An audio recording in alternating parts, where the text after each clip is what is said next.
Bonjour, chers amis téléspectateurs. Aujourd'hui, nous allons parler d'un sujet grave qui n'est pas nécessairement dans les thématiques, qui ne s'inscrit pas dans les thématiques littéraires que je vous propose d'habitude, qui nous donnent l'occasion de discuter, mais véritablement ici dans l'action d'une action entreprise par un collectif d'avocats de la Martinique, de la Guadeloupe et en partie de la France, enfin d'avocats résidents à Paris. Et voilà, ils sont sur le plateau, quelques-uns d'entre eux, parce qu'ils sont 10 dans ce collectif, mais sur le plateau, ils sont 3 qui vont vous parler un peu de l'action, un peu beaucoup, enfin qui vont vous donner en tout cas des détails sur cette action, donc qui est en fait un procès qui est en cours, une plainte déposée par donc ce collectif qui représente des parties civiles, ou les parties civiles que sont le MIR, donc le Mouvement pour les réparations de la Martinique, de la Guadeloupe et de France, le CIPN qui est présidé par Luc Renet de la Guadeloupe, qui est Comité international pour la défense des peuples noirs, et puis le MNH, Mouvement pour une nouvelle humanité, qui est présidé par Joby Valente. Voilà. Donc ce sont les parties civiles sont ces trois associations. Le collectif d'avocats les représente. Et aujourd'hui, comme je vous l'ai dit, ils sont 3 sur le plateau pour nous parler de l'action qui est menée actuellement. Alors avant qu'on aille dans plus de détails, est-ce que vous voulez bien vous présenter aux téléspectateurs? Je pense que beaucoup d'entre eux vous connaissent déjà, mais voilà, c'est toujours bien de reposer les bases. Alors, je suis Claudette Duhamel, avocate du Mouvement international pour les réparations depuis un certain nombre d'années. Nous avons initié plusieurs actions, dont celle-là. Et donc, je représente des associations dont vous avez parlé, l'ensemble des associations dont vous avez parlé. Oui, alors donc Laurie Chantal Honordet, également avocat au barreau de Fort-de-France. Et dans le cadre de cette procédure, donc, je me joins au collectif des conseils aux côtés des parties civiles, donc le MIR, le MNH et le CIPN dont vous avez parlé, précisément dans le cadre de cette action afin de porter les voix donc, de ces parties civiles qui entendent contester les décisions qui ont été prises. D'accord. Vous résidez en Martinique? Parfaitement, oui. Je suis avocat au barreau de Fort-de-France. Voilà, donc je réside en Martinique. D'accord. Oui, Dominique Monotuka, avocat au barreau de Fort-de-France et membre du collectif d'avocats qui défend, qui assiste les parties civiles dans cette affaire pendante devant la 17e chambre correctionnelle de Paris. Donc 17e chambre, c'est ce que vous avez dit, 17e chambre correctionnelle de Paris, d'accord? D'accord. C'est une plainte qui a été déposée début mars 2016. Vous avez commencé cette action-là en 2016. Le 27 février. En 2013. 2013. Après l'arrêt de la Cour de cassation du 5 février 2013, d'accord.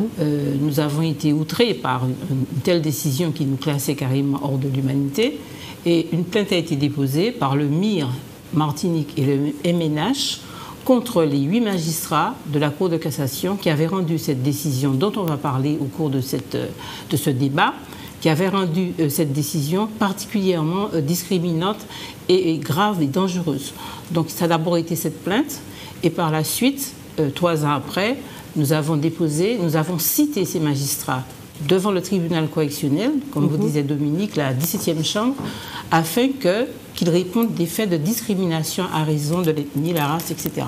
D'accord. Alors, donc pour les téléspectateurs, on va reprendre, résumer très rapidement ce que c'est que cette action et les différentes étapes par lesquelles vous êtes passés. Et puis aujourd'hui, puisque le procès est en délibéré, est mis en délibéré jusqu'au 8 février 2017, donc on va reprendre. Donc, chers amis.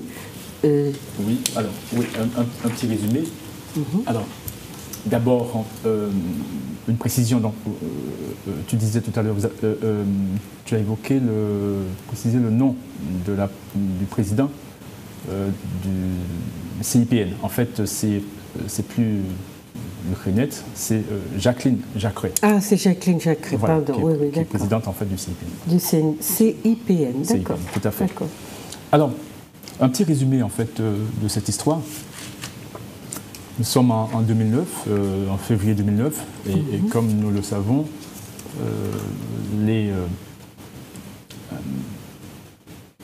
Martiniquais, les Guadeloupéens, les Guyanais sont dans les rues et exigent qu'on entende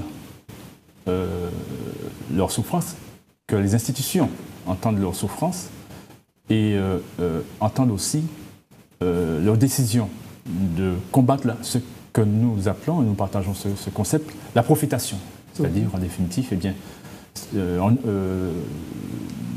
nous considérons comme étant dans un rapport de force imposé et un rapport de force qui nous est défavorable, puisque, en effet, les institutions nous ont désarmés et ont armé ceux-là même en fait, qui exploitent. Donc, on a demandé, en fait, je dis on, nous, parce que moi aussi, nous étions dans les rues aussi. Nous avons demandé que cette situation cesse et donc qu'il y ait une évolution institutionnelle. Hein, c'est ce que ça signifie, en tous les cas, que les textes viennent suite à des décisions politiques pour changer la donne. Voilà. Et c'est durant ce mois de février que, en effet, passe et diffusé, donc c'est le 6 février 2009, un reportage, une émission de télé, et où, intitulé Le dernier maître de la Martinique, et où on entend les propos qui sont, que je me permettrai, de Hugues Despointes, M. Hugues Despointes, et je cite, les historiens exagèrent un peu, évoquant l'esclavage, ce crime contre l'humanité. Voilà ce qu'il dit. Les historiens exagèrent un petit peu les problèmes. Ils parlent des mauvais côtés de l'esclavage, mais il y a les bons côtés aussi. C'est là où je ne suis pas d'accord avec eux. Il y a des colons qui étaient très humains avec leurs esclaves, qui les ont affranchis, qui leur ont donné la possibilité d'avoir un métier. Et il continuera un peu plus loin. Il dira, quand je vois des familles métissées, enfants blancs et noirs, les enfants sortent de couleurs différentes et il n'y a pas d'harmonie. Et il conclura un peu plus loin. Moi, je ne trouve pas ça bien. On a voulu préserver la race. Une citation, et on sait que là, il fait référence, je dirais, à la caste appelée communément béké, un blanc créole, et qui vit en endogamie, comme on le sait. Donc, c'est la préservation de la race.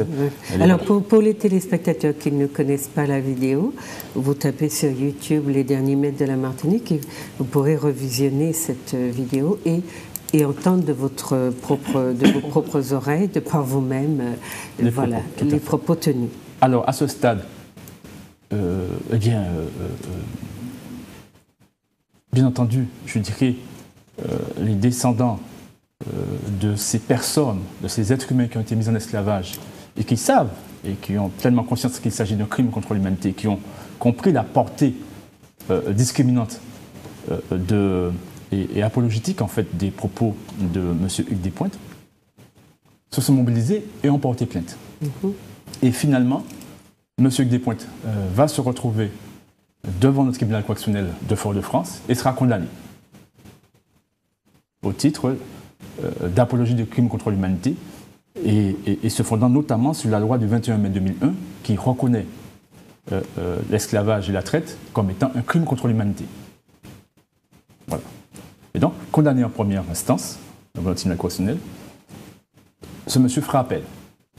Et la Cour d'appel de Fort-de-France va à nouveau confirmer en fait la décision, donc la culpabilité de M. Despointes, du chef en fait d'apologie de crimes contre l'humanité, et va d'ailleurs augmenter la sentence. Bon. Donc la peine va être augmentée. Et puis, ce monsieur décide de se pourvoir en cassation, de saisir la Cour de cassation. Et c'est là que justement qu'interviennent les juges de la Cour de cassation. Et c'est ainsi que le 5 février 2013, ces juges de la Cour de cassation cassent et annulent la décision l'arrêt qui a été rendu par la Cour d'appel de Fort-de-France qui a condamné M. Despointes pour apologie de crimes contre l'humanité, considérant que cette loi, la loi dite Taubira, du 21 mai 2001, qui reconnaît l'esclavage et la traite comme étant un crime contre l'humanité, que cette loi ne vaut rien, ce sens n'est pas normative.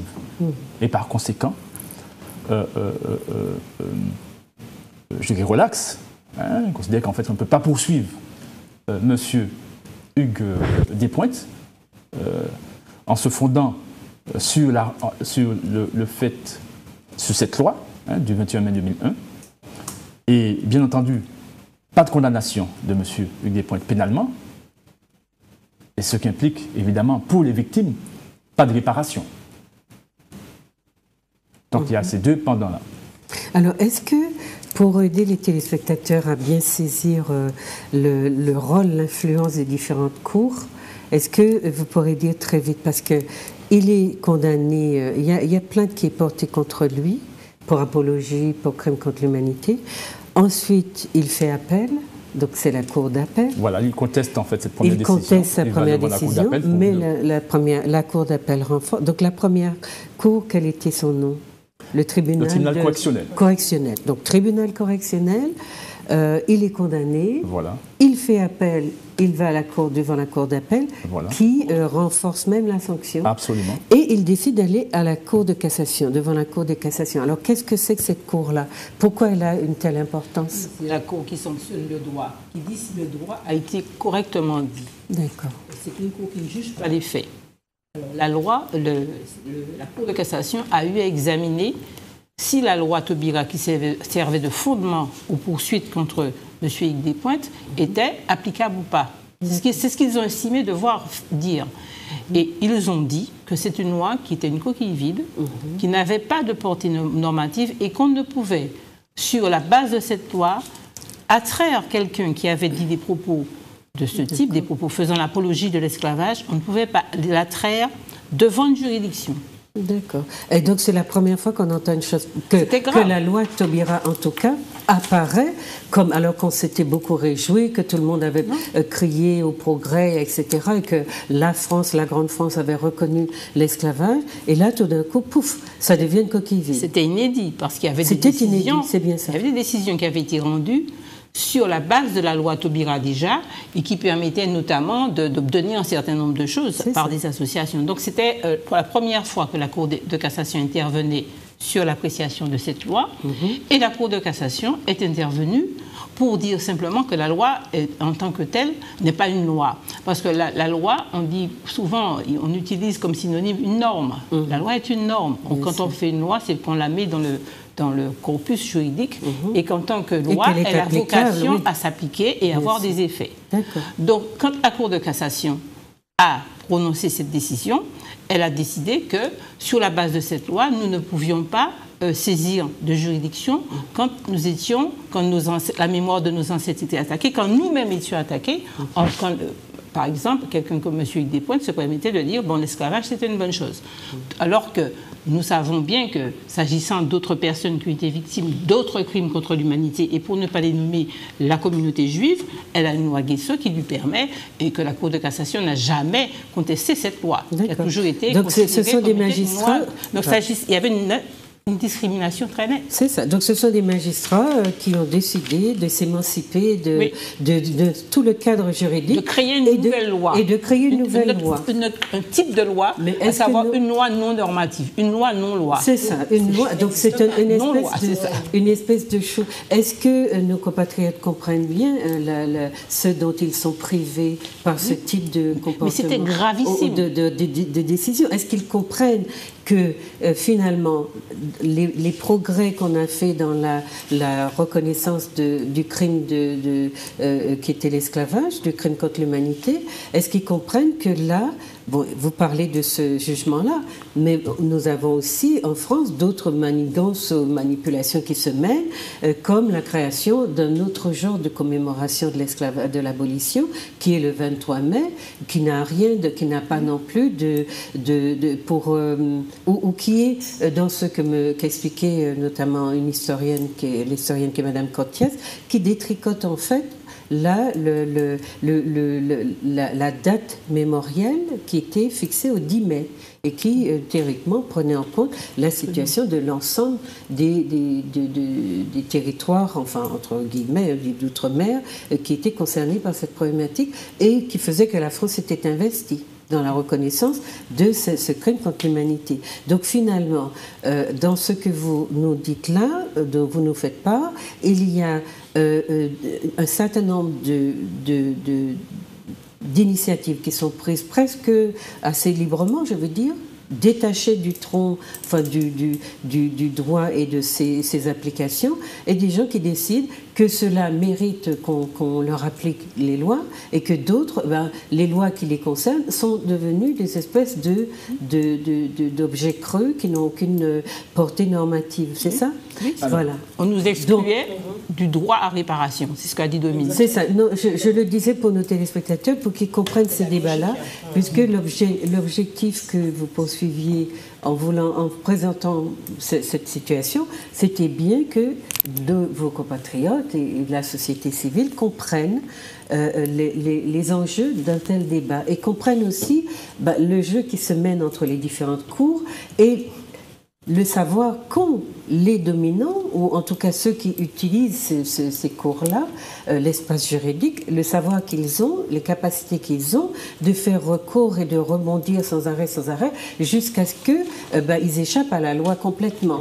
Donc ça, c'est une chose que les compatriotes doivent comprendre, et vous allez l'expliquer davantage. Mais voilà. Donc l'émission, chers téléspectateurs, a pour but, c'est parfois un peu technique, mais c'est pour cela que j'essaie de rester sur cette technicité-là pour que vous compreniez bien que c'est là où vous ne voulez pas aller, parce que ça vous paraît trop complexe, que se jouent les relations de pouvoir. Et vous devez comprendre que si vous aviez une loi qui vous protégeait et que tout d'un coup, elle est transformée en coquille vide parce que une personne qui est concernée par cette loi décide de lui échapper et qui trouve sur son chemin, entre guillemets, assez de gens, des magistrats les plus haut placés qui sont chargés de faire respecter la loi et qui, eux, se mettent à protéger une catégorie de citoyens contre une autre catégorie. Voilà pourquoi nos avocats vous parlent de discrimination. Et il faut que vous sachiez bien que quand vous aurez besoin de vous défendre, si la loi Taubira, dans ce domaine-là, n'a aucune valeur, aucune portée juridique, eh bien vous êtes tout nu. C'est cela que ça veut dire, puisque d'autres auront, comme Madame Duhamel mentionnait la loi Guesso, qui protège la communauté juive, par exemple, à qui on ne vient pas dire du jour au lendemain que la loi qui l'a protégée, elle n'a plus aucune légitimité, aucune valeur législative. Vous vouliez dire quelque chose, Laurie ? Oui, je rebondis et je confirme les propos qui ont d'ores et déjà été tenus.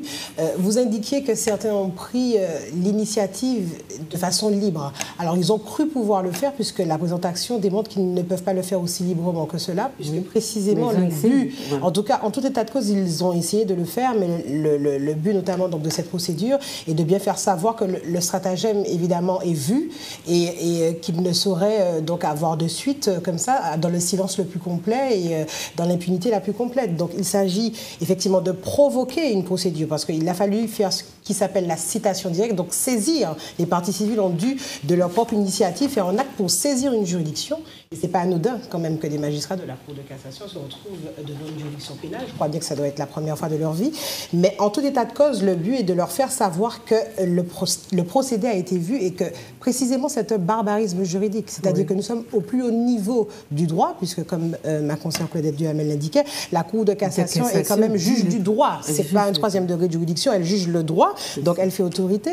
Et cette autorité dans la source du droit, puisque la jurisprudence, les décisions de justice qui sont prises sont des sources du droit.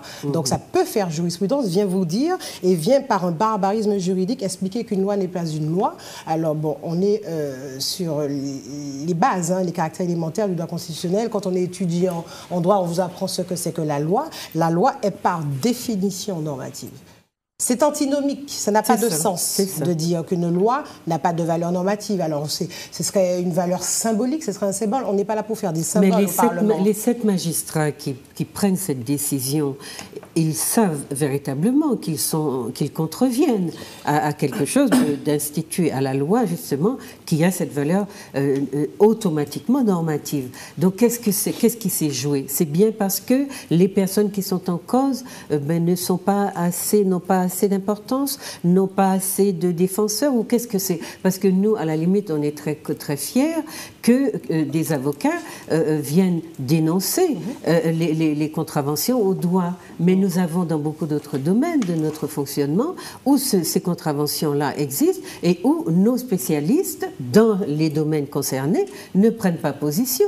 Et finalement, nous sommes sans arrêt discriminés parce que nous n'avons... D'ailleurs, que vous attiriez notre attention sur tout ça, c'est important que les professionnels fassent leur travail auprès de la société civile. Mais je tiens à préciser, et j'insiste là-dessus, dans beaucoup d'autres domaines, nous aurions besoin de spécialistes comme vous qui prennent leurs responsabilités et qui mettent aussi l'État, puisque vous faites une action contre des magistrats qui sont ceux que le système judiciaire a de plus important. Contre 7 magistrats, vous les faites donc passer devant un tribunal et aujourd'hui, on ne vous a pas dit que ça ne marche pas. On a mis le procès en délibéré en février, mais la procédure est en cours. Elle n'est pas sortie du circuit, éliminée. Non. Ça veut dire que dans les autres domaines aussi, je fais un peu de profitation de votre émission, dans les autres domaines aussi, si nos spécialistes, nos représentants voulaient se donner un peu de mal, nous obtiendrions une société, peut-être nous serions dans une société beaucoup plus juste et beaucoup moins discriminée que nous ne le sommes. D'ailleurs, Dominique va le dire, effectivement, grâce à notre action à ce niveau-là, nous avons pu faire avancer la jurisprudence, notamment du tribunal de grande instance de Fort-de-France, de la juridiction, qui croyait pouvoir utiliser cet arrêt totalement extraordinaire, totalement discriminant, qui croyait pouvoir l'utiliser, Dominique va vous en parler, pour effectivement nous empêcher d'attaquer les apologies de crimes contre l'humanité commises par d'autres personnes, notamment des blancs créoles. Et ils ne peuvent plus se permettre d'utiliser cette jurisprudence parce que dans notre plainte, on a démontré comment cette loi était normative, comment c'est haut. Vous savez, vous avez dit tout à l'heure, mais pourquoi est-ce qu'ils ont fait ça? C'est parce que c'est un regard qu'ils ont sur nous. Ils se sont dit, nous sommes les magistrats les plus haut placés de la République française.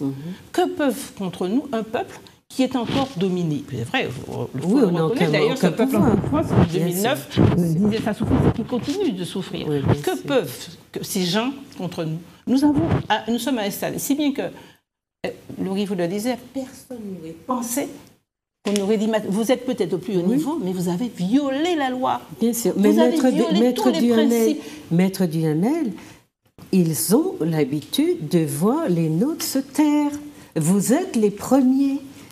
Et donc, vous créez une sorte de précédent, mais c'est là que les choses changent. C'est pour cela qu'il est important que nos téléspectateurs comprennent le sens de votre action, mais aussi son historicité et son caractère inédit, parce que les gens en France notamment, et je l'ai dit très souvent, se comportent aussi avec nous comme ils le veulent, parce que ceux qui sont placés au poste où ils devraient nous défendre n'osent jamais porter une parole contre le système tel qu'il est là dans son fonctionnement dominant. Or, nous aurions besoin de beaucoup de gens qui nous protègent. Et donc, vous faites partie de ceux qui nous protègent du fait que vous entreprenez. Vous êtes dans votre rôle, en fait, d'alerter sur un dysfonctionnement et de dire que les magistrats qui sont au service de la société n'ont pas à prioriser les causes de certains pour X raisons. Donc les discriminations que nous subissons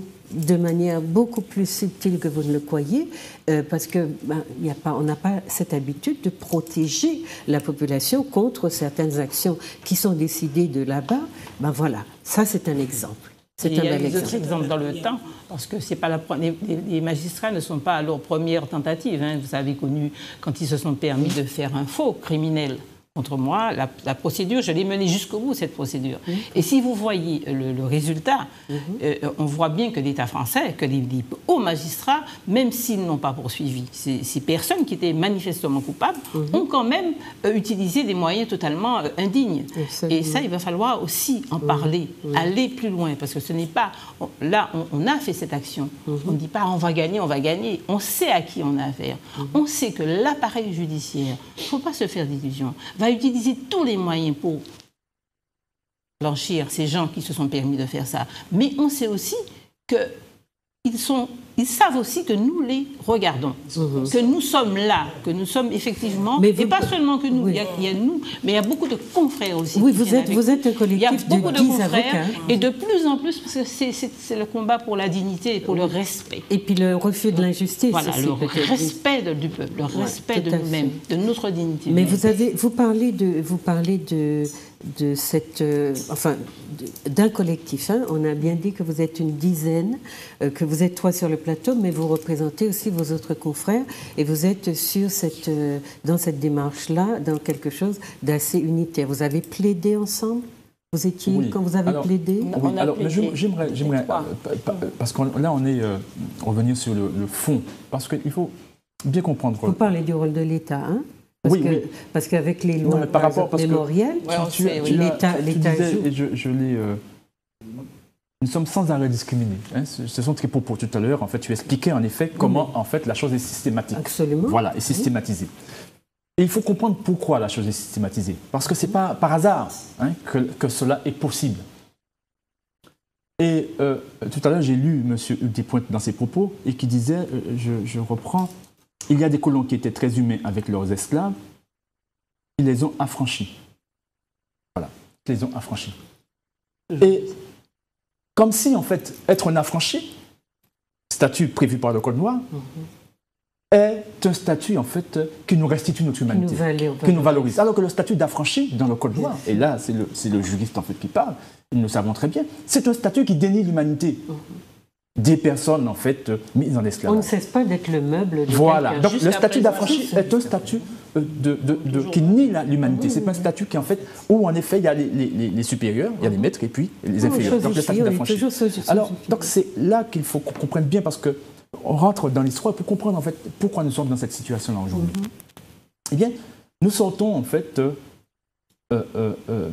et nous sommes toujours dans un système juridique qui nous a été, qui est imposé à nos ancêtres et qui nous est jusqu'à aujourd'hui. C'est pas nous qui faisons la loi, hein, nous exécutons la loi et nous n'avons cessé depuis les ancêtres, en fait, à combattre, en fait, cette discrimination systématique. Bon. Systémique. Alors. Et systémique. Oui, et systémique. Oui, et systémique, absolument. Eh bien, un rappel pour qu'on comprenne bien les choses. Pour nous, pour nos ancêtres, il était prévu le statut de meuble, d'esclave et d'affranchi. 3 statuts qui dénient l'humanité des êtres humains. Et donc, ce sont des statuts de domination. En 1848, on abolit le statut d'esclave et le statut de meuble et on affranchit tout le monde. Et donc, par conséquent, on nous maintient dans un sas, un statut intermédiaire entre celui du meuble et d'esclave, et puis celui de l'être humain. Oui, on garde le contrôle. Donc, on garde le contrôle, nous sommes des sous-êtres humains. Et donc, c'est pas un hasard. S'ils ont construit le Code noir, c'est bien pour, en effet, maintenir et s'assurer qu'en fait, que tout le temps où on sera circonscrit dans les statuts qu'ils ont prévus, on sera dominé. Alors, et donc, qu'est-ce qui se passe? Il se passe que lorsqu'on fait l'apologie du crime, et c'est le cas de M. Despointes, on justifie le fondement de ce crime. Et le fondement de ce crime, c'est la négation de notre humanité. C'est le fondement de ce crime. C'est pour cette raison que tous les statuts qui nous sont imposés, qui sont prévus pour nous dans le cadre de ce crime, juridique, sont des statuts qui dénient notre humanité. Et donc faire l'apologie de ce crime, c'est dire qu'en effet, nous ne sommes véritablement pas des êtres humains. Parce que c'est ça que ça signifie. Mais en même temps, oui, en même temps, Dominique, on peut reprocher à l'État d'avoir maintenu ces enfants dans cet état enfin, je veux dire, des personnes comme Hugues Despointes. Non, mais on va y revenir. Mais ce que je veux, c'est dans un état d'ignorance qui fait que la question de l'humanité qu'ils ont enlevée aux esclavagés ne leur apparaît même pas. Non, mais justement... c'est la créolisation, c'est le système. Le système voilà, tout à fait. Mais ce que je veux dire, c'est qu'on va y arriver parce que là, tu parles de pédagogie, tu parles de connaissance.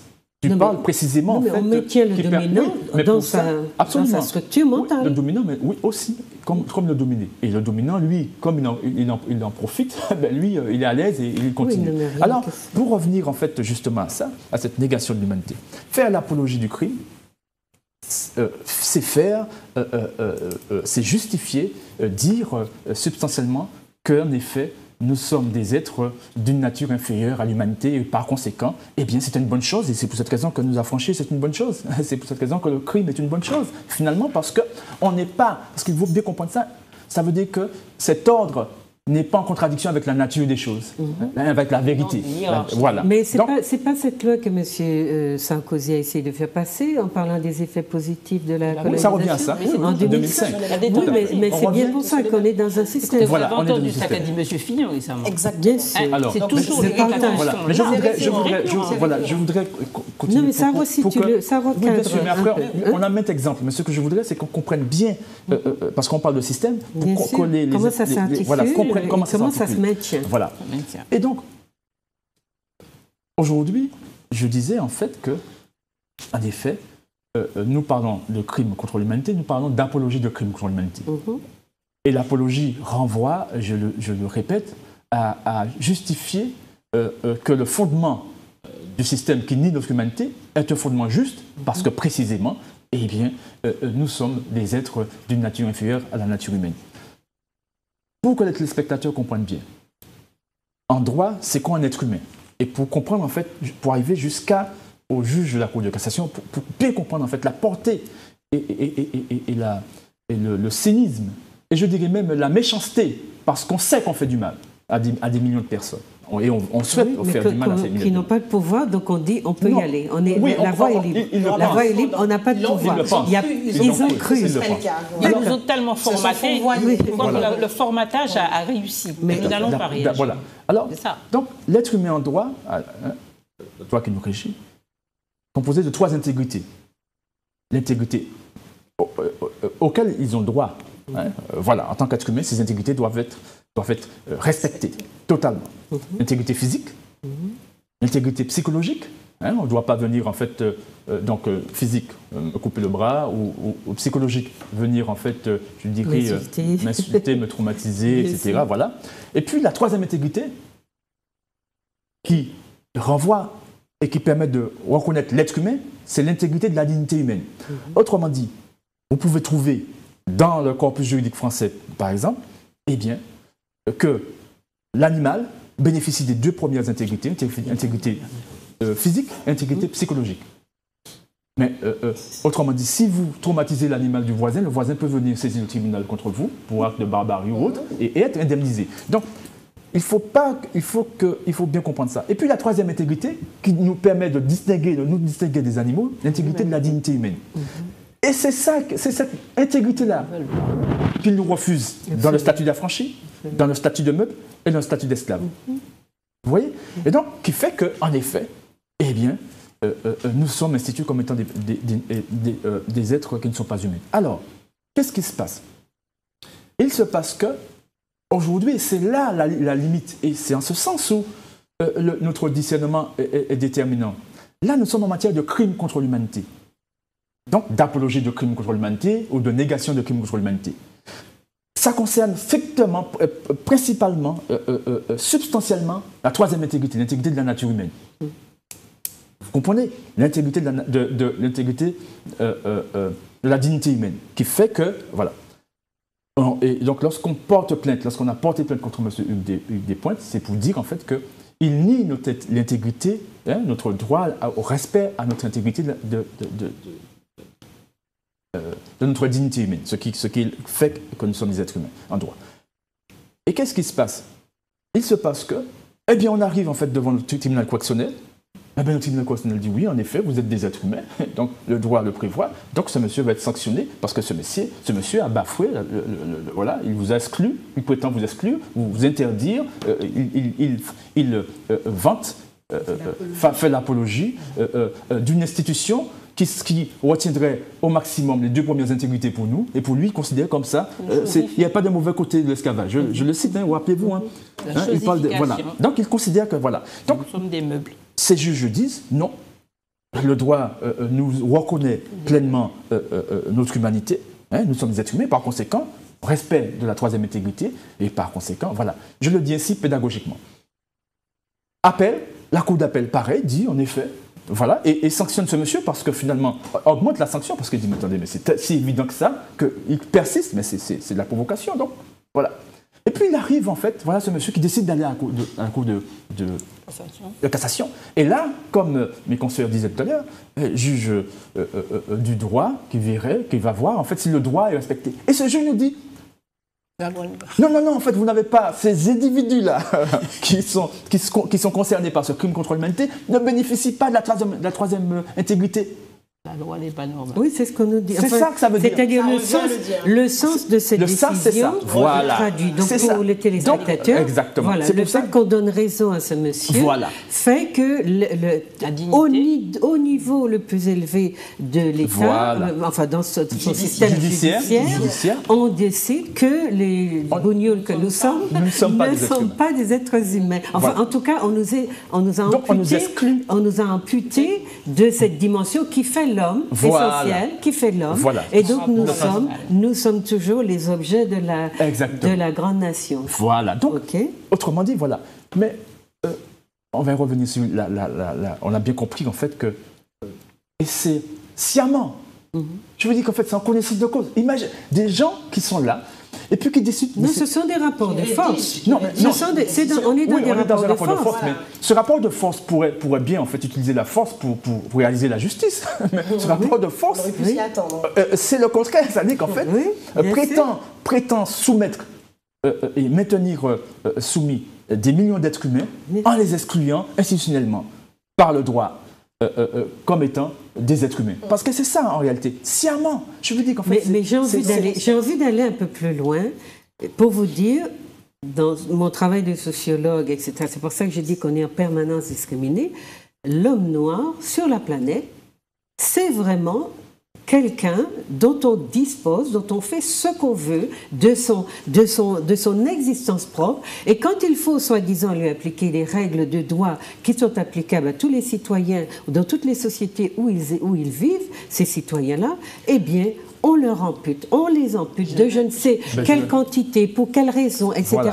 Et on a toujours des raisons d'enlever à l'homme noir parce que jusqu'à maintenant, nos responsables, nous n'avons pas eu des responsables, à mon avis, qui ont exigé que cette dimension de la dignité de l'homme noir soit respectée. Et à mon avis, on ne peut pas ne pas raciser le débat parce que c'est justement parce que la catégorie qui est concernée par cette discrimination est bien une catégorie repérée en tant que dominée et de laquelle on a décidé du sort assez librement. Tout à fait. Je me permets. C'est tellement vrai que l'ONU a déclaré en décembre 2015 la décennie des personnes d'ascendance africaine contre la discrimination. Contre les discriminations et d'autres choses.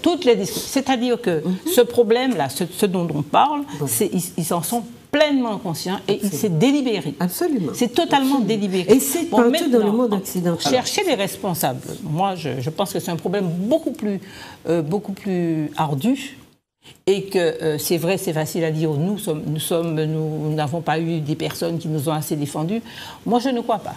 Je crois que nous avons beaucoup avancé. Quand je lis certaines personnes, dont je parle sur le plan politique. Non, sur le plan politique, peut-être sur le plan politique, mais quand je lis certains livres émanant de personnes, notamment Firmin, un ténor Firmin, je me dis qu'il y a eu des personnes d'ascendance africaine qui ont eu une conscience aiguë. Donc maintenant, c'est une question de rapport de force.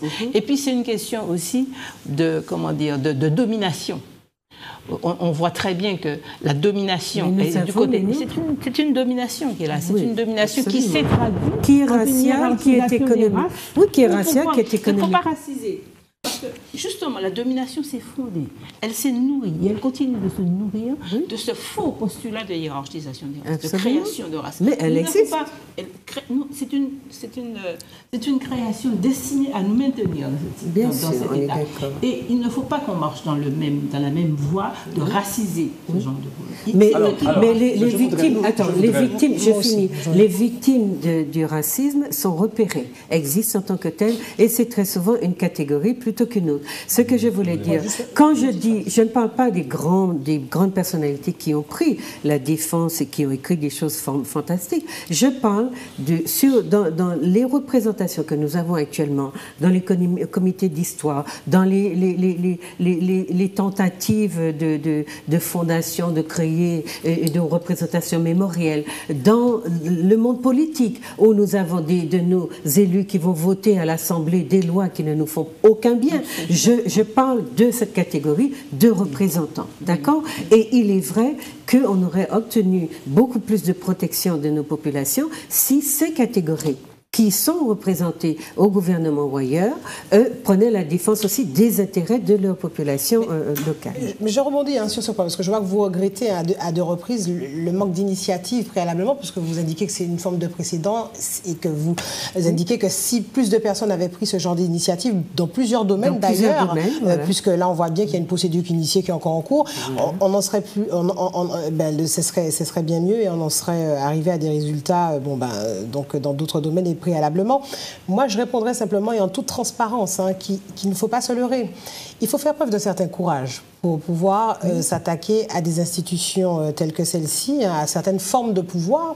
Et lorsque l'on sait dans quel système on évolue, il est vrai que, très clairement, il ne faut pas avoir peur de craindre certains types de représailles, il ne faut pas avoir peur du regard d'autrui ou du qu'en dira-t-on sur certains points. Donc, il est vrai, il faut le reconnaître, que certains préfèrent être policiers et rester dans un certain système, pour pouvoir être bien vus. Donc, il y a cette question. Mais ils veulent nous représenter. Il ne faut pas se leurrer. Et pas seulement au niveau politique, dans tous les domaines. Il est vrai, parce que se taire, c'est se rendre complice, on est bien d'accord de cela. Mais il y a ce point qu'il ne faut pas ignorer. Non, mais elle est contrainte, je suis bien d'accord. Et c'est beaucoup plus profond que vous pensez. Ça va beaucoup plus loin. Et on ne peut pas se contenter de la superficie comme ça, dire oui, nos politiques ne font pas, nos élus ne font pas. Moi, je pense qu'il faut dépasser ça. Il y a un système qui est en place, il y a des créolisés, on a parlé du rapport de force. Il faut savoir quel système est en place et contre quel système on se bat. Et non pas cibler, parce que c'est facile de cibler un certain nombre de personnes. Ils sont dans leur rôle de créoliser. Ils sont dans leur rôle de créoliser, ces gens-là dont vous parlez, les politiques. Mais vous, les avocats, vous n'êtes pas dans un rôle? Il est temps que ces personnes-là, on leur ouvre les yeux. Parce que moi, je pense qu'on n'a pas subi un système d'affranchis. Parce que comme Dominique l'a dit, ils nous ont affranchis. Et c'est tellement profond. Quand en 1848, ils ont aboli l'esclavage et qu'ils ont dit, on a franchi les esclaves, ils ont indemnisé le criminel. Bien sûr. Un crime qu'ils reconnaissent comme étant un crime contre l'humanité a été indemnisé. Donc nous sommes dans un système totalement arbitraire.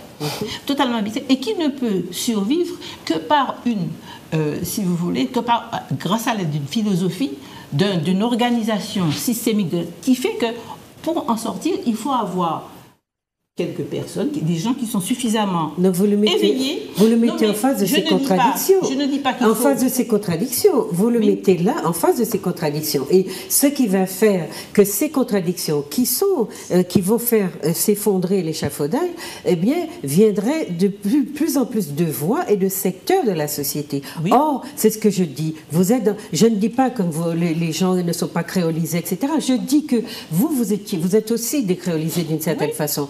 La question, c'est que la réflexion que vous menez à partir de l'outil que vous donne le droit à partir duquel vous exercez votre profession, vous permet aussi de mener des réflexions qui mettent le système en face de ces contradictions. On a ces contradictions-là dans tous les domaines du fonctionnement de la société. C'est ce que je dis. On peut être créolisé et être en phase de contradiction qui soit insoluble. Mais à ce moment-là, il faut mettre le système en face de ces contradictions, puisque tous les jours, nous vivons ces contradictions-là. Et quand je dénonce des personnes, et je prends mes responsabilités en disant ça, qui ne jouent pas assez le rôle, on peut craindre pour sa carrière, mais à ce moment-là, on ne va pas représenter un peuple qu'on sait qu'on ne pourra pas défendre. Ça, c'est mon principe. D'accord ? Voilà. Alors, je crois que c'est... Mais vous savez, là, tout ce dont nous parlons, le MIR, ces organisations qui se sont constituées, c'est récemment. Il y a eu, si vous voulez, une vague de mouvements qui se sont constitués, le MIR, le MNH, et d'avocats qui se sont effectivement arc-boutés pour cette défense-là, qui se mettent en place. C'est vrai qu'à côté de ça, nous avons tout un système, toute une collusion, toute une complicité, une adhésion du système politique à un système de domination. Ça, c'est sûr et certain, ça, c'est pas contestable. Mais ce que je veux dire, c'est que il y a eu des batailles, notamment la loi Taubira. Vous savez, la loi Taubira n'est pas venue comme ça. Et il y a eu tout des combats qui ont commencé depuis 1985. Et les gens se sont battus. On a abouti à 2001, la loi Taubira. Qu'a fait en 2013, que fait la Cour de cassation? Elle essaie de vider cette loi. Eh bien, nous continuons le combat. Et moi, je pense que le combat que nous menons, qui est un combat qui est beaucoup plus pointu, peut-être que le combat qu'on a mené en 1985, est un combat qui va vers plus éclairer les gens, qui va beaucoup... Je pense que nous allons, au travers de ce combat-là, et c'est ce que nous souhaitons, c'est ce que nous voulons, éclairer la population pour qu'elle puisse demander des comptes, justement, à ces politiciens, à ces gens, à une population. Et c'est ce sur quoi il faut éclairer, c'est pourquoi on est dans cette émission, pour leur dire voilà où on en est. On nous nie notre humanité. Et nous avançons. Nous avons obtenu une loi pour reconnaître l'esclavage. Et bien ils essayent de la vider. Ben nous continuons et nous continuerons. Ainsi donc il faut qu'il y ait un flambeau et que ça continue. Et bon, je suis peut-être optimiste, mais je me dis que quand la population aura les yeux fixés, aura vu qui sont ces gens, ils auront forcément des comptes à demander. Et moi, c'est ce sur quoi on veut aller. Bon, moi, je ne suis pas sûre que les gens qui nous représentent n'ont pas compris le système. Hein. Je dis qu'il y a des gens qui acceptent de servir vous savez, les collaborateurs dans le système nazi, ils avaient compris le système. Ils ont compris. Français qui ont collaboré et qui ont... Mais on n'est pas en contradiction. Les Juifs, ils avaient bien reconnu le système. On n'est pas en contradiction dans ce qu'on dit. On dit juste comment on détermine les responsabilités et comment on demande aussi à ceux qui sont chargés de la défense du peuple de jouer leur rôle. Autrement, il ne faut pas demander des mandats à ce peuple-là pour aller soit se servir, etc. Et c'est trop souvent dans notre société ce genre de situation auquel on est confronté. Maintenant, je n'ai pas de contradiction avec ce que vous dites. C'est vraiment, la question est vraiment comment des spécialistes dans leur domaine mettent le système qui est en place, qui est le système colonial qu'on connaît, etc., qui a l'histoire, et puis nous, en tant que groupe, qui n'avons jamais existé en tant que groupe humain véritablement, vous le dites tous les jours, on déconstruit, on détricote notre humanité, eh bien comment nous remontons la pente lentement, mais nous n'avons pas nos petits pieds, nos petits orteils pour monter tout ça, nous avons des élus, des institutions, et il faut que dans les institutions, les personnes qui nous représentent jouent leur rôle. Et c'est en cela que j'ai trouvé votre initiative absolument nécessaire et elle est pour la population encourageante dans ce sens où on se dit mais il n'y a pas de niveau des institutions auxquelles on ne puisse pas accéder pour justement revendiquer, réclamer et mettre le système en face de ces contradictions. Vous avez porté plainte contre cette juge de la Cour de cassation. Ils ont été cités devant le tribunal correctionnel de Paris pour délit de discrimination raciale. Voilà des actions qu'on peut mener et on n'a pas besoin effectivement de casser la baraque, mais on a besoin de personnes, comme vous disiez si justement, courageuses, parce que ça vous demande effectivement d'être un petit peu isolé par les autres qui sont consensuels.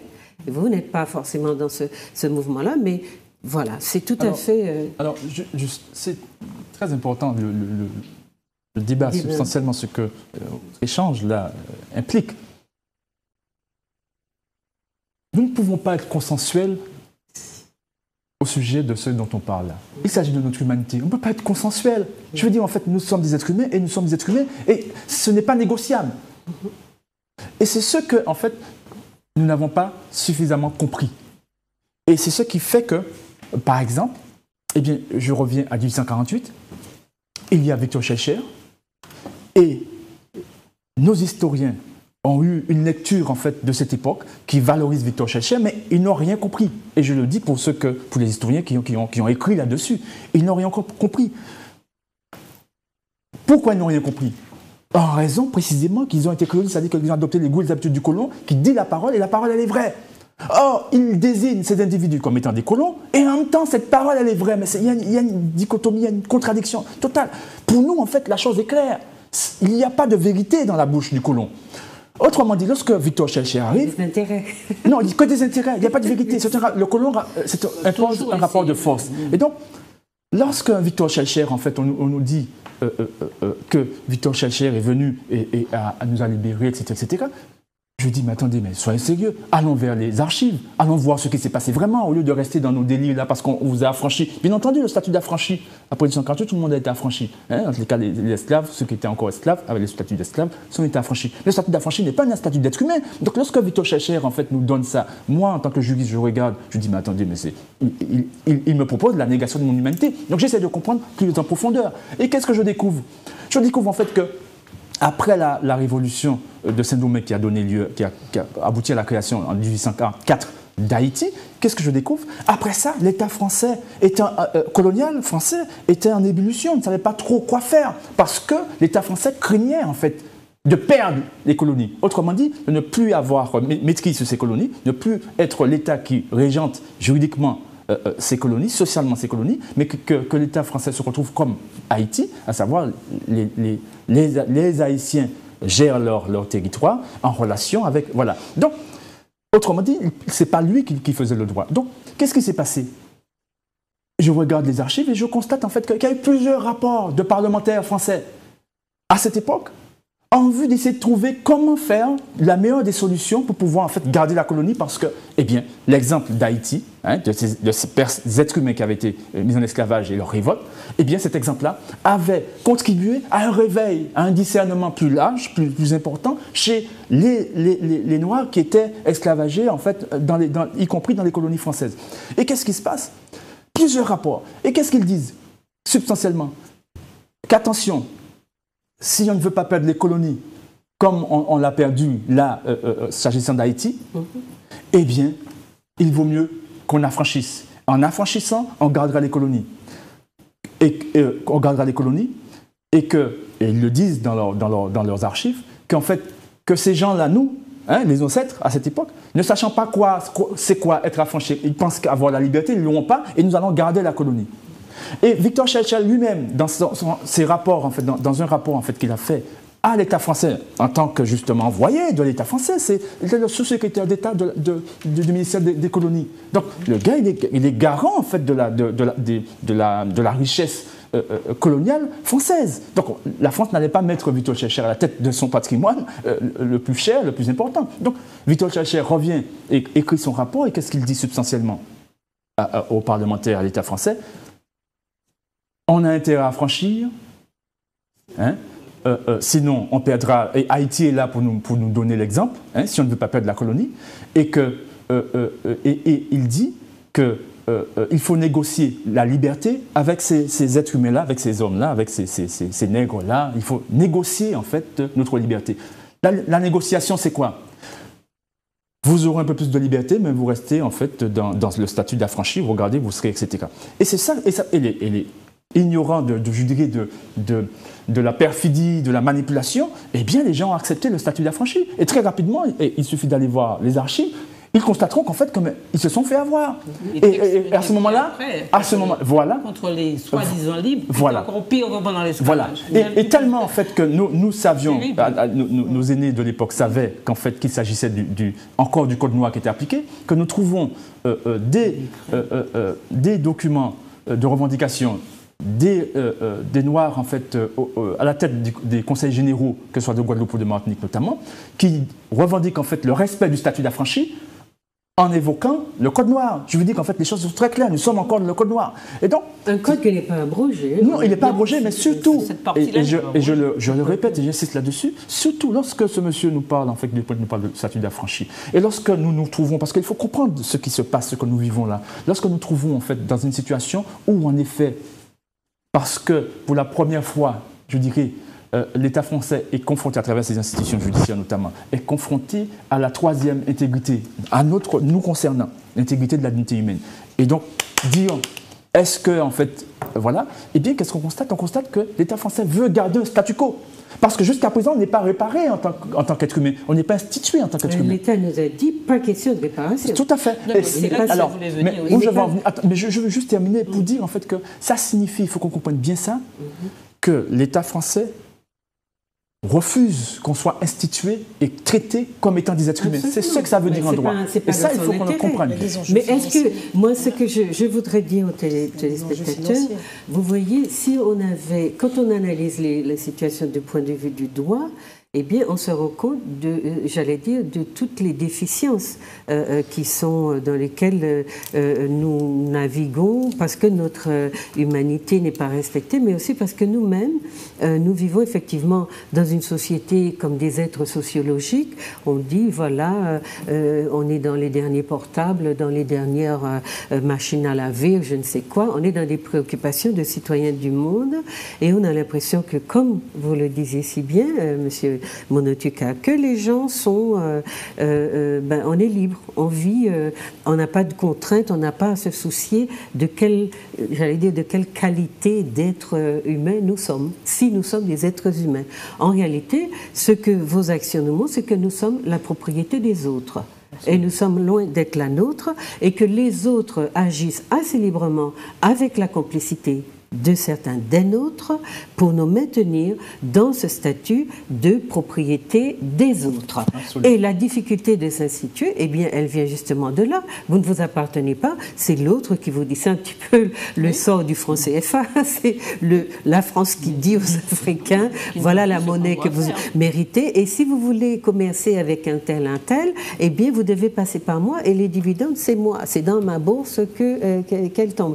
Voilà, on est un peu dans cette situation. Donc, tout le territoire colonial, colonisé, tout le champ du colonial de la France est à l'œuvre en permanence. Absolument. Et est préservé en permanence, puisque ce ne sont pas les intérêts des êtres humains que nous sommes, même si on ne veut pas nous reconnaître ce statut, qui importe à la France, c'est l'intérêt de garder ces territoires, ces colonies qui font sa richesse dans le monde. Et partout dans le monde, puisque le soleil ne se couche jamais sur l'Empire français. Et de plus en plus, on a une sorte de néocolonisation qui est à l'œuvre, qui justement passe de manière tout à fait inaperçue, parce que il s'agit, nous on vit ensemble, on est français, on a la même carte d'identité, donc on n'y voit que du feu, et ce travail de judiciarisation de la société qui serait nécessaire n'a jamais été fait. Absolument. Vous êtes les premiers qui mettaient du droit. Il faut que je donne.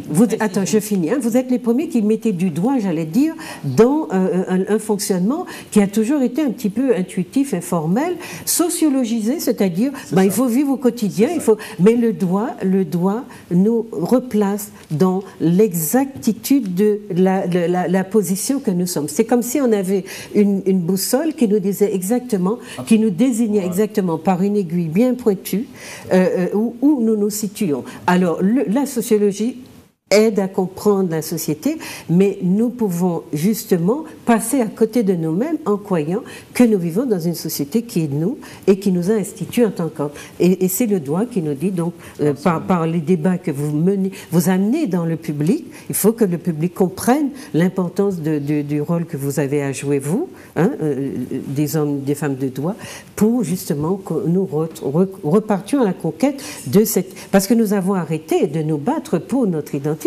pour notre humanité.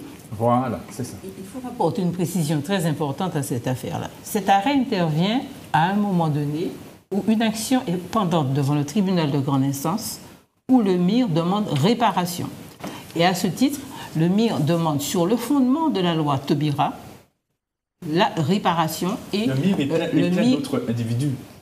Oui, au départ, des individus qui ont fait état, soi-disant, là, c'est un problème très grave, de leur individualité, c'est-à-dire du fait qu'ils sont descendants d'esclaves. Descendants d'Africains déportés, on dit descendants d'esclaves.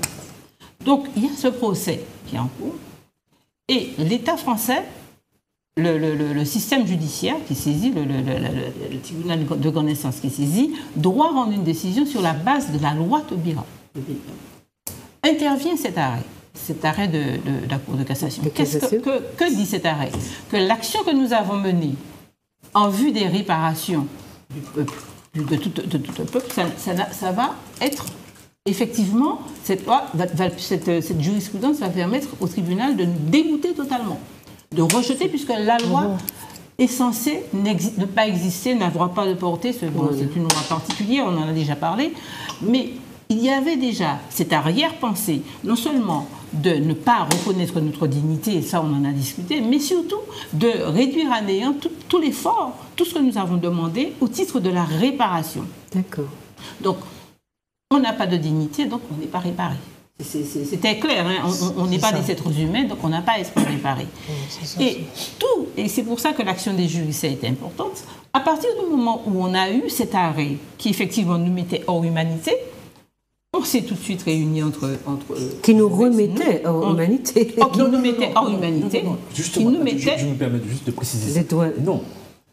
Et j'ai fait l'analyse, ça a été d'ailleurs l'objet de ma thèse de doctorat, que le statut actuel que nous avons, qu'on appelle l'assimilation juridique, c'est un statut de sous-humain, c'est le statut d'affranchi. Historiquement, lorsqu'on prend l'historicité, en fait... Non, mais on l'était, c'est ce que j'ai dit, on est dans la continuité. Je veux dire qu'en fait, non, on est institué comme étant des sous-humains. Et aujourd'hui, ce que nous disons, et l'État est en difficulté, parce que nous disons que là, nous revendiquons notre qualité d'être humain. Et donc, par conséquent, l'intégrité de la dignité humaine. Et c'est là que... Dans le texte. Non. Donc, alors, mais ce n'est pas dans la manière dont il pratique le droit. D'accord. C'est ça, c'est pour ça que notre action est bien fondée. Dans la manière de pratiquer le droit, qui serait... La personne humaine est reconnue en tant que préambule de la Constitution. Nous sommes censés, juridiquement, mais on ne nous applique pas le statut d'être humain. Donc, mais la question c'est pourquoi aussi. La question c'est pourquoi. Il y a des enjeux financiers. Non, les enjeux, c'est que nous sommes dans la colonie. Il y a des enjeux économiques. Il y a des enjeux financiers importants. Je voudrais terminer. Juste une précision. D'accord, parce qu'il faut que là, il faut bien comprendre la chose. Nous sommes en 1946 et on vote en fait la loi dite de départementalisation. D'accord, dite de l'assimilation.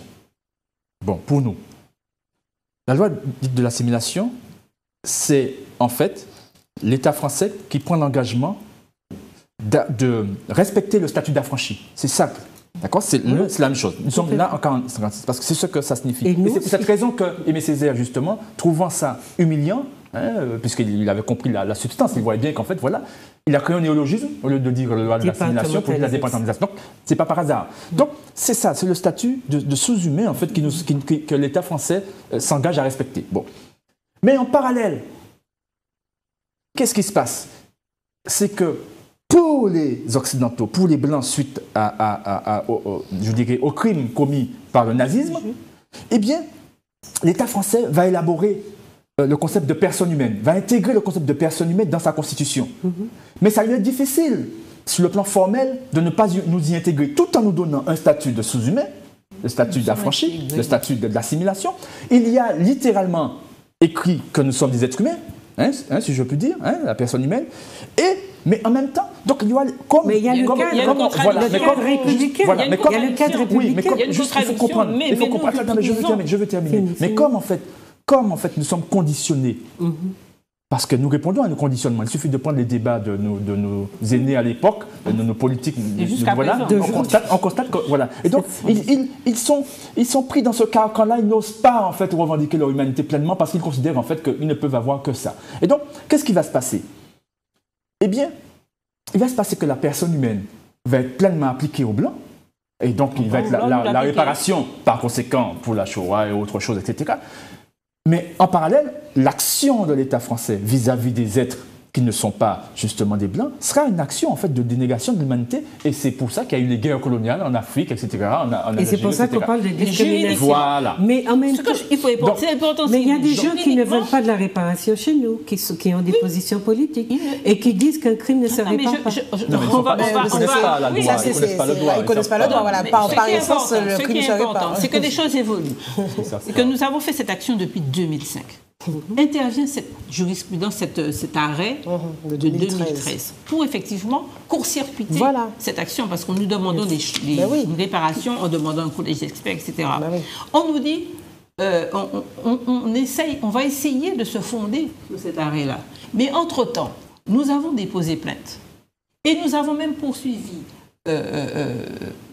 Créole, M. de Jaham, effectivement, sur 2000. Et ils ont essayé. Il y a un juge d'instruction qui s'est fondé sur cet arrêt. Il y a des jeunes qui s'est fondé sur cet arrêt où nous disons cette loi n'est pas immémorielle, vous ne pouvez rien faire. On est allé en cassation, en appel, et la Cour d'appel ne s'est pas fondée sur cette loi. Elle a refusé de se fonder sur cette loi. Elle a suivi un autre chemin. Parce qu'elle a très bien compris le problème, elle a très bien compris que nous avions raison. Donc, nous avons déjà vu que nous avons fait plus ou plier les institutions françaises sur cet arrêt. Nous avons dit, nous vous interdisons d'utiliser cet arrêt pour nous refuser la réparation. Et le tribunal nous a débouté en évoquant des principes complètement sur le principe de la prescription, etc. Alors que le propre d'un crime contre l'humanité, c'est d'être prescriptible. Mais en fait, ils ont invoqué, mais ils n'ont surtout pas, alors que l'État français l'invoquait, surtout pas invoqué cette jurisprudence de la Cour de cassation de 2013. Ils ne se sont pas fondés sur cette jurisprudence. Ils n'ont pas dit que la loi n'est pas normative. Ils refusent de l'appliquer. Mais ce que cela dit, c'est que ce que cela dit, en tout cas quand on est citoyen lambda, qu'on vous écoute, ça veut dire qu'il y a quand même 2 ou 3 petits cow-boys dans la maison qui décident un peu de faire... c'est pas qu'on est des cow-boys. Non, je ne parle pas de vous. La maison judiciaire. Les juges. Je parle des juges qui prennent... ils sont tous d'accord. Non, les juges... Mais vous avez des cours quand même. Les juges ont des avocats devant eux, ils ont des juristes. Non, mais vous avez... Nous avons fait de quoi? Vous avez montré qu'en fonction des cours par lesquels vous passiez, vous avez agi, mais ils ne se sont pas tous comportés de la même façon. Oui, mais ils ont leur texte. Non, je voulais... Non, tu t'es exprimé. Non, mais je voudrais finir ce que j'avais commencé. Allez-y, mais pas tous en même temps. Voilà. Il faut qu'on entende Laurie. Alors, je termine. Donc, cette action qu'on avait devant le tribunal de grande instance, depuis 2005, le MIR a institué cette action. Ils n'ont pas pu utiliser cette jurisprudence qu'ils avaient créée vraiment pour court-circuiter cette action en réparation. Et ce qui est extraordinaire, c'est qu'on a fait appel et qu'on a fait une autre action en réparation pour des personnes d'ascendance africaine qui ont rebalancé cette action devant le tribunal. Ce qui est important, c'est que jusqu'à présent, tous les je dirais, les collaborateurs de l'État français, les Martiniquais collaborateurs de l'État français disaient « c'est pas possible de réparer, le crime est irréparable, les criminels... » Et qu'est-ce qu'on constate? On a récemment eu un colloque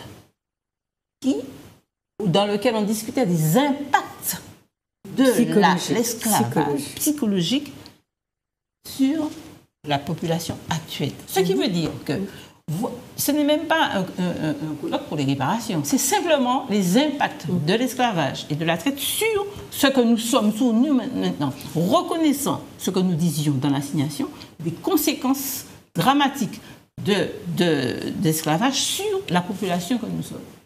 Et donc, on a attendu suffisamment de temps pour parvenir à avoir des gens, des psychologues, pour dire que nous avions raison de dire qu'il y avait des conséquences. Et en fait, ce que je voulais vous dire tout à l'heure, c'est que nous avancions. Parce que le tribunal ne pourra pas dire, mais non, mais c'est fini, il n'y a pas d'impact. Comme nous disent d'ailleurs un certain nombre de collaborateurs dont vous parliez, d'hommes politiques, on ne peut pas réparer, etc. Et ils se rendent compte, ces hommes politiques, que leur position est tellement peu supportable actuellement qu'il y a une loi, effectivement, qui est sortie, alors que nous n'avions pas besoin de cette loi. Pour dire effectivement, les associations qui représentent la mémoire des esclaves peuvent rester en justice pour attraire les personnes qui feraient l'apologie du crime, etc. Nous n'avons pas attendu ça parce que nous avons ce droit-là. Nous estimons qu'en tant que personne humaine, ayant effectivement vocation à protéger cette qualité, nous avions le droit de le faire. Nous n'avions pas attendu ça. Mais quand ils reconnaissent ça dans le système, dans leur démarche d'égalité réelle, ils reconnaissent notre droit à réparation qu'ils voulaient à tout prix nous nier. Mais là où nous sommes, et pourquoi ils l'ont fait, c'est parce que nous avions eu cette démarche, pas avant-gardiste, mais un peu des démarches logiques, cette démarche. Parce que j'estime que la démarche que nous avons eue, que le BIR, le MNH, cette démarche-là, c'est une démarche logique, normale, c'est une démarche saine de justice, de respect de soi et de respect de notre dignité humaine. Donc nous avons initié. Alors on nous dit oui, mais est-ce que effectivement vous avez un certain nombre de personnes qui sont haut placées, qui sont contre la réparation, qui vont... Non. Et nous estimons, sans porter de jugement, parce que nous sommes dans un système, effectivement, comme disait Laurie, celui-ci a peur, celui-ci a... on ne veut pas aller jusque-là, non. Nous l'avons fait parce qu'il faut qu'il y ait des gens qui le fassent, parce que nous sommes plus dignes qui que ce soit. Nous l'avons fait parce qu'il faut qu'il y ait des gens qui arrivent à faire sauter, parce que nos ancêtres se sont bagarrés. Vous vous rendez compte, ils étaient dans un univers concentrationnaire, c'était pas facile pour eux. Ils se sont quand même libérés. Et c'est notre devoir à nous qui sommes dans ce système toujours, qui ne sommes pas sortis de ce système d'affranchis, c'est notre devoir de continuer. Il y a toujours eu, même au temps de l'esclavage, des collaborateurs. Vous savez bien qu'il y avait des nègres qui étaient chargés de foutre les nègres. Il y avait des gens qui collaboraient. Nous l'avons vu dans Django Unchained. Il y avait celui-là, le nègre de maison. Il y a toujours eu ça. C'est pas parce qu'il y a toujours eu ça qu'il ne faut pas regarder, qu'il ne faut pas qu'il y ait des gens qui avancent et qui se battent. Et ce combat paye. Je vous dis que cette loi sur l'égalité réelle, c'est notre combat. Non, on n'a pas dit qu'on n'avance pas, Claudette. On a dit qu'on pourrait aller beaucoup plus vite et qu'on aurait beaucoup moins de laisser pour compte dans notre société si on se battait en temps et en heure et à la vitesse qu'il faudrait. Ça ne veut pas dire qu'on n'avance pas. Pour chaque nouvelle reconnaissance, il nous faut un siècle. À ce rythme-là, la population qui est déjà vieille va disparaître, et puis etc. Bon, je pense qu'il faut faire vite. Je pense qu'on a fait un grand pas. Non, mais je pense qu'il faut faire plus vite que ça. C'est sûr. Moi, je serais juste tentée de dire que le simple fait pour donc ces partis de communiquer ce projet de loi dans le cadre de cette procédure, c'est une forme d'aveu de la difficulté.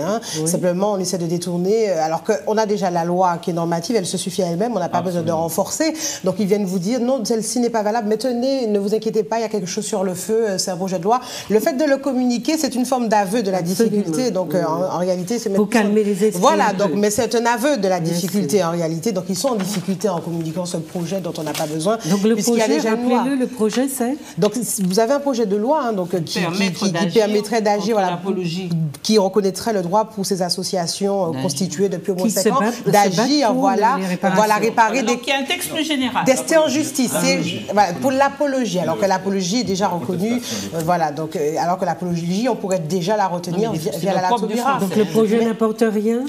Le projet ne doit pas se substituer à la valeur de la loi. On ne peut pas vous dire il y aura un projet, donc ne vous inquiétez pas, cette loi n'est pas normative. Il y a un projet qui va... Lui, cette loi aura pour le coup, elle, un effet normatif. Il y en a déjà une. Donc, il ne faut pas tomber dans le piège de se dire, bon, ben, ce n'est pas grave, on vous tend une carotte pour vous dire, bon, il y en aura une. Voilà, laissez tomber la loi de 2001, il y en aura une autre. Voilà, donc pour moi, il ne faut pas tomber dans ce piège-là. Si on peut en faire 2, 3, 4, il n'y a pas de difficulté, on peut renforcer. Mais il ne faut pas dénier la valeur de la première. Donc, on essaie de détourner l'attention, il ne faut pas tomber dans ce piège. Et la première loi, c'est la loi Taubira. La loi Taubira. Qui reconnaît l'esclavage comme crime contre l'humanité et qui peut constituer le délit d'apologie. Et le deuxième point, parce que vous parliez effectivement dans le cadre judiciaire, est-ce qu'il y aurait 2, 3 juges qui pourraient résister? En tout cas, est-ce que tout le monde aurait la même position?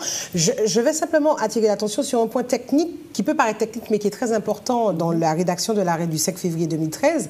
C'est-à-dire que ça se termine, on dit n'y avoir lieu de renvoi. Pour vous expliquer, lorsque la Cour de cassation, qui est juge du droit, rend un arrêt, elle a la possibilité de renvoyer ensuite l'affaire de nouveau devant les juges du fond, c'est-à-dire ceux qui ont qualité à revoir le droit, donc la Cour d'appel, pour pouvoir statuer à nouveau en conformité avec ce que la Cour de cassation aurait dit. Puisque la Cour de cassation dit le droit, il dit maintenant que j'ai dit le droit, je renvoie devant telle Cour d'appel pour qu'il puisse statuer de nouveau en fonction de ce que moi je viens de dire.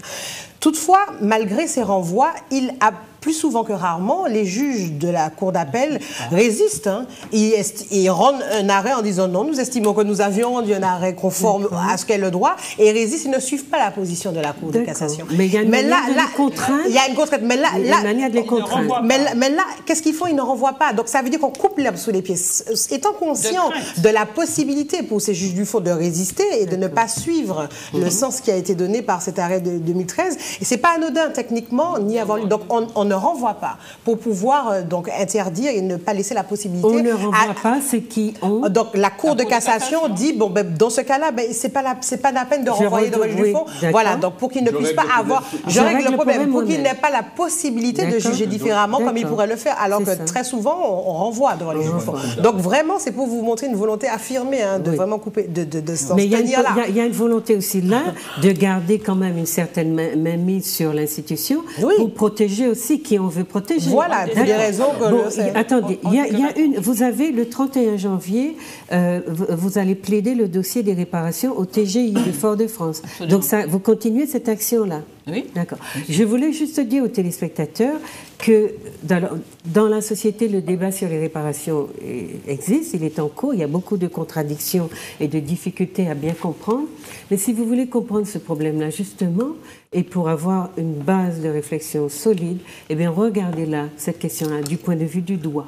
Et non pas du point de vue des sentiments, des intuitions des uns et des autres, parce que dans ce domaine-là, c'est le droit qui va trancher. Et comme disent les personnes présentes ici, comme elles nous le disent, ces questions-là sont en train d'avancer. Donc essayez de vous documenter du point de vue du droit et sortir des querelles de présidents qui disent pas question de réparation, ou d'autres gens, on l'a eu depuis Sarkozy, on a entendu aussi dire par monsieur, et on sait qu'il y a des lobbies ici qui ne veulent pas entendre parler de cette question-là, mais est-ce que nous, les citoyens, sommes prêts à faire émerger notre dimension humaine et à demander au monde que notre dignité soit respectée? Et c'est ça l'enjeu du combat pour les réparations. Et les questions d'argent dont on vous remplit la tête sont très souvent, comment on dit, c'est un écran pour vous empêcher de regarder cette réalité-là, justement, là où il faudrait la regarder. Ou en tout cas, sous l'angle sous lequel il faudrait la regarder. Voilà. C'est juste cette réflexion-là, et Dominique, que je voulais vous proposer, mais continuez à réfléchir sur cette question-là parce qu'elle va revenir sur le devant de la scène. Dominique? Oui, alors je voudrais revenir sur, faire quelques précisions. Au sujet déjà de la chronologie, au sujet de réaction des juges, des juridictions par rapport à cette loi. Il y a cet arrêt du 5 février 2013. En parallèle, il y a des procédures qui sont poursuivies et nous sommes avocats de partie civile qui poursuivent et notamment M. Dejam et l'association Tous Créoles pour apologie du crime contre l'humanité, puisqu'il faisait l'apologie de la créolisation. Dominique, rappelez un peu l'arrêt du 5 février 2013. C'est l'arrêt qui dit que la loi n'est pas normative. N'est pas normative. Voilà, et que par conséquent, qui nous exclut de l'humanité. Bon, alors, il y a cet arrêt qui est là, et en parallèle, nous avons des affaires pendantes devant les juridictions, devant le juge d'instruction, pour apologie de crime contre l'humanité. Bon, sur la base de cette loi. Et voilà, en fait, le juge d'instruction, alors que le procureur de la République a déjà dit, en fait, bon, renvoyez ce monsieur devant le tribunal correctionnel, voilà que le juge d'instruction, se basant sur cet arrêt, dit je change d'avis, non-lieu, etc., etc. Voilà, parce qu'il n'y a pas de délit constitué. Bon. À ce moment-là, on porte plainte contre ce juge d'instruction pour, justement, discrimination. Non-respect, parce que, en effet, la chose est évidente, sachant que cette personne est parfaitement au courant de notre plainte déjà déposée contre les juges de la Cour de cassation. Donc, c'est sciemment que le juge d'instruction maintient en fait son point de vue qu'en effet, nous ne sommes pas des êtres humains, que voilà, ils sont justifiés dans ça. Vous voyez un peu donc le juge d'instruction, c'est la personne qui instruit le dossier. Voilà, qui prend la décision de non-lieu, voilà, par voilà, sur l'arrêt. Un arrêt qui dans le fondement et qui postule en son fondement qu'en fait, que nous ne sommes pas des êtres humains, que nous ne pouvons pas bénéficier de la protection de notre dignité humaine, que le corpus juridique français ne nous protège pas en ce sens. Donc voilà, on ne peut pas condamner quiconque là-dessus. qu'est-ce qui se passe? On dépose plainte contre ce juge d'instruction, hein, au nom de nos clients, et nous faisons appel contre cette décision de ce juge. Nous arrivons devant la cour d'appel, et qu'est-ce qui se passe?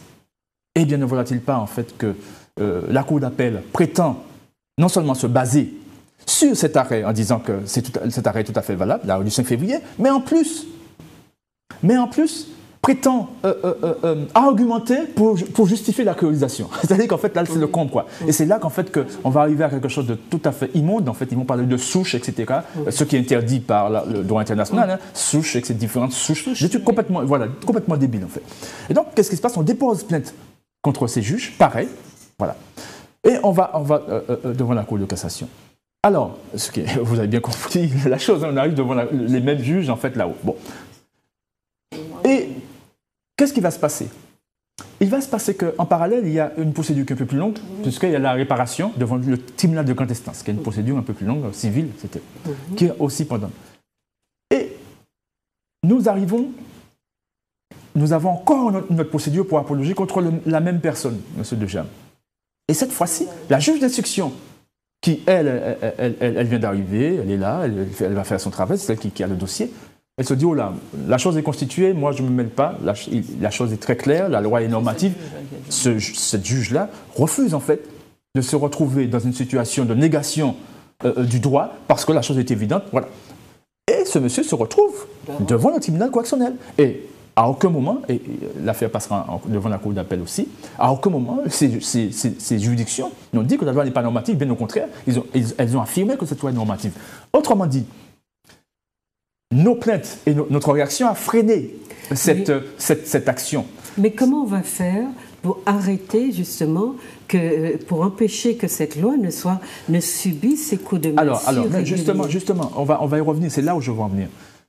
Donc, aujourd'hui, cette loi, en tant que telle, est reconnue par les juridictions comme étant pleinement normative. Donc il n'y a pas d'ambiguïté, comme Laurie disait tout à l'heure, on peut tout à fait poursuivre pour apologie de crimes contre l'humanité ou contestation de crimes contre l'humanité. Donc ce projet de loi qui vient là est juste là pour, on peut considérer, c'est une manière à mon avis, pour, je ne sais pas, se rattraper, noyer le poisson. Bon, ça c'est leur affaire. Bon, ça ne nous dérange pas. Bon, c'est comme le 10 mai et le 23 mai. Voilà, exactement. Voilà. Ils veulent nous créer la confusion, mais ils ne vont pas créer la confusion. Voilà. Alors, maintenant, donc, pour répondre à ta question, eh bien, la chose est établie. Maintenant, la seule chose, puisque la loi est normativée, elle ne pouvait qu'être ici. C'est pas établi, ce qui reste, puisqu'à chaque fois, il y a des difficultés avec cette loi. Non, il n'y a pas de difficulté. Non. Il n'y a plus de difficulté. Il n'y en a plus. Maintenant, il faut bien comprendre une chose. Hein. Il n'y a plus de difficulté au sujet de cette loi. Okay. La difficulté, c'est la seule difficulté que nous connaissons aujourd'hui, c'est quoi? Ce sont des juges qui prétendent se draper derrière par leur statut de juge et commettre des discriminations. C'est-à-dire qu'en fait, ce n'est pas la loi, mais c'est ces juges qui prennent la liberté d'avoir une attitude raciste, parce que je le dis discriminatoire, parce qu'il s'agit de ça. Oui. Ça, aujourd'hui, comme ils ne peuvent plus dire que la loi n'est pas normative, eh bien, ils utilisent la deuxième possibilité qui leur est autorisée, mais ça va cesser. La première, nous avons vu deux possibilités, en fait, pour nier notre humanité, parce qu'il s'agit encore de ça. La première, c'est de dire, radicalement, nous ne sommes pas des êtres humains et nous bénéficions même pas des sous-humains, et nous bénéficions de rien du tout. Donc, c'est l'arrêt du 5 février qui nous a exclus, donc pas de réparation pour la victime de M. Hugues Despointes. La deuxième manière qu'ils ont trouvée, ne pouvant pas dire en fait que la loi n'est pas normative, etc., eh bien, ils vont nous donner, et là aussi c'est la deuxième manière de nier l'humanité des êtres humains dans le cadre juridique, c'est de nous donner une réparation, mais à rabais. On va dire que c'est une réparation symbolique, etc., etc. Or, le principe, s'agissant des êtres humains, c'est une réparation intégrale. C'est ça le principe. Donc on doit avoir une réparation intégrale. Donc, c'est cette méthode, c'est cette technicité qu'ils ont utilisée s'agissant du jugement rendu le 29 avril 2014, lorsqu'on a demandé réparation. Donc ils ont dit oui, la loi est normative, etc., mais finalement on n'a droit qu'à une réparation symbolique. Et donc là, en l'occurrence, nous, parce que nous sommes clairs là-dessus, nous savons que c'est une négation de notre humanité lorsqu'ils choisissent en fait cette voie. Nous allons plaider le 31 janvier 2017 cette affaire au niveau de la réparation. Et là aussi, nous allons leur dire très clairement que nous n'acceptons pas, de la même manière qu'on n'a pas accepté que les autres juges nient notre humanité, nous n'acceptons pas que ces juges viennent dire en fait que nous avons droit à une réparation mais qu'à rabais. C'est-à-dire en nous excluant en fait de la réparation prévue pour les êtres humains. Oui. Et qui est accordée aux êtres humains, comme voilà. Qui ont connu qui n'ont pas à aller sans arrêt au tribunal pour dire oui, on a droit à ça. Ça paraît évident pour tout le monde. Voilà. Oui, on a bien une difficulté à exister. Maintenant, il faut qu'on arrête. Juste une petite chose, en 2 mots, au sujet des représailles. Et Laurie l'a évoqué en disant, en effet, nous considérons comme courageux, etc. Mais les représailles, en fait, c'est qu'on vous reproche de faire ou d'être quelque chose. Et en l'occurrence, qu'est-ce qui se passe? C'est que nous subissons déjà les représailles. L'arrêt du 5 février, ce sont des représailles. Oui. Représailles même pour la totalité. Donc la représaille, ce n'est pas chercher ailleurs. Elles sont déjà là et elles sont collectives. Nous les refusons, mais elles sont déjà là. Donc, il ne faut pas chercher une représaille à venir, elle est déjà là. Il y a vraiment une poignée de gens qui profitent du système, mais la masse de la population est dans un état dont il faut s'alarmer. Alors, je rappelle que l'affaire a été mise en délibéré et que vous, le 8 février 2017, vous allez plaider à nouveau, c'est ça? Non, c'est pas décision. On va rendre la décision. On va nous dire... Ah oui, mise en délibéré. Ça veut dire qu'on va vous donner une première décision. D'accord. Bon, ben voilà, l'émission touche à sa fin. Chers téléspectateurs, j'espère que les termes n'ont pas été trop techniques. On a fait un effort pour vous les rendre un petit peu plus audibles. Mais il est important que vous compreniez l'enjeu de ces débats. C'est pour cela que les membres du collectif, quelques membres du collectif sont venus aujourd'hui vous faire part de ce combat, entre guillemets, qu'ils mènent, et on n'en est pas sorti, puisqu'apparemment, les autres se voient appliquer le droit, mais pour la catégorie de gens que nous sommes, il faut se battre pour que le droit s'applique à nous. C'est pour que le droit veuille de nous. Voilà, peut-être que c'est une complication. Vous allez dire une complexité qui est due à notre histoire et peut-être aussi à notre appartenance à un groupe qui jusqu'à aujourd'hui continue à être l'objet de toutes les formes de discrimination sans qu'on arrive à y mettre un terme. Voilà. Pour dire au revoir. Nous vous remercions de nous avoir donné la parole sur un sujet qui est d'importance pour toute la Martinique, pour tout le peuple martiniquais. Ce que nous voulons, c'est faire comprendre le sens de notre combat et faire en sorte que le maximum de gens viennent à nos côtés afin que nous puissions obtenir véritablement réparation et surtout que notre humanité soit pleinement reconnue et vécue par nous. C'est ce que nous voulons. Oui. Effectivement, alors ça peut paraître technique, mais c'est une question extrêmement importante et il faut se dire que le droit est un outil redoutable et qu'il faudra utiliser cet outil à bon escient justement pour qu'il ne soit pas détourné et c'est bien là notre rôle dans cette affaire. Et on l'avait utilisé contre nous pour rétablir l'esclavage. N'est-ce pas donc, alors attention, on n'est pas sorti de ça parce qu'on est vraiment à la lisière du statut d'esclave. Donc attention qu'on ne nous remette pas. C'est pour ça qu'il faut des techniciens du droit vigilants. Voyez le doigt, chers amis, pour vous protéger. Et Dominique? Oui, pour dire en fait qu'en effet, lorsque nous engageons pour que nous soyons, je dirais, que notre humanité soit pleinement appliquée, puisqu'elle est reconnue au moins littéralement, qu'elle soit appliquée juridiquement, institutionnellement, nous voulons dire en fait que ça veut dire que dans la situation où nous sommes, ce n'est pas le cas. Et qu'on nous oblige à nous socialiser comme étant des êtres qui ne sont pas des êtres humains. Des créoles. Voilà, des créoles. Voilà, exactement. Bon, chers amis, nous ne sommes pas créoles. Voilà, merci. Il y a déjà eu beaucoup de débats sur la question de la créolisation, de la créolité. On n'en est pas sorti parce que il y a une société en place qui fonctionne avec ses structures et son idéologie. Donc, ce qu'il vous reste à faire, vous qui voulez comprendre vraiment dans quoi vous êtes, comment vous êtes parfois manipulé ou souvent manipulé, eh bien, il vous reste à bien comprendre les institutions dans lesquelles vous fonctionnez, avec lesquelles ou à partir desquelles vous fonctionnez. Et parmi ces institutions, il y a justement le droit qui peut vous protéger contre certains abus. Donc j'espère que le débat vous a éclairé, que vous allez avoir envie de continuer à suivre les actions qui sont menées par le collectif d'avocats, parce qu'il y a des, voilà, sur YouTube, sur Internet, vous trouvez des reportages, des comptes rendus, etc. Donc suivez ces débats et puis portez-vous bien et à notre prochain débat, au mois prochain. Au revoir.